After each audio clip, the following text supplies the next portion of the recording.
I was 13 when I first got access to a computer. My parents bought me a Macintosh in 1984 when I was 8 years old. I was in 6th grade. I learned to code in college. Freshman year, first semester, intro to computer science. I wrote a program to play tic-tac-toe. I think it was pretty humble beginnings. I think the first program I wrote asked things like, what's your favorite color?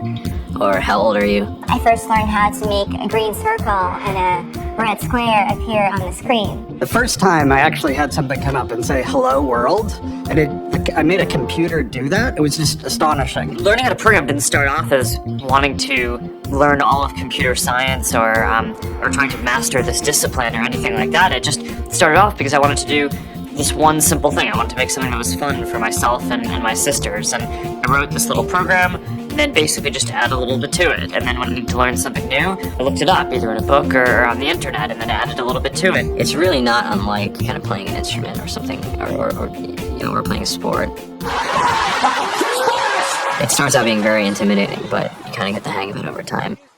Coding is something that can be learned, and I know it can be intimidating. A lot of things are intimidating, but what isn't? A lot of the coding that people do is actually fairly simple.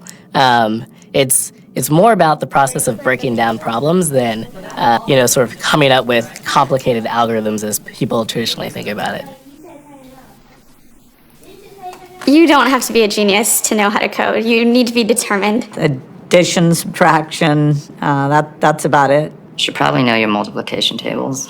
You don't have to be a genius to code. Do you have to be a genius to read? Even if you want to become a race car driver or play baseball, or build a house, all of these things have been turned upside down by software. What it is, computers are everywhere. You want to work in agriculture?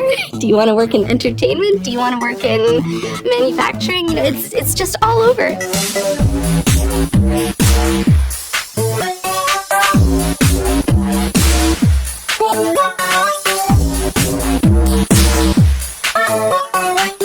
Here we are, 2013.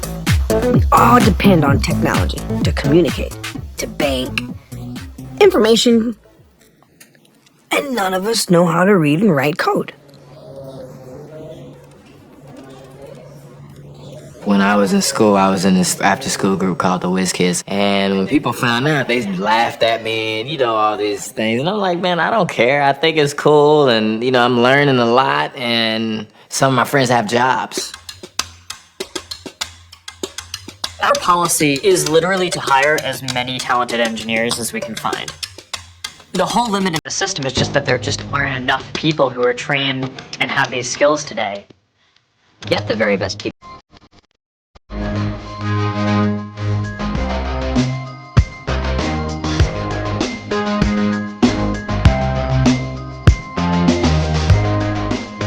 We have a fantastic chef.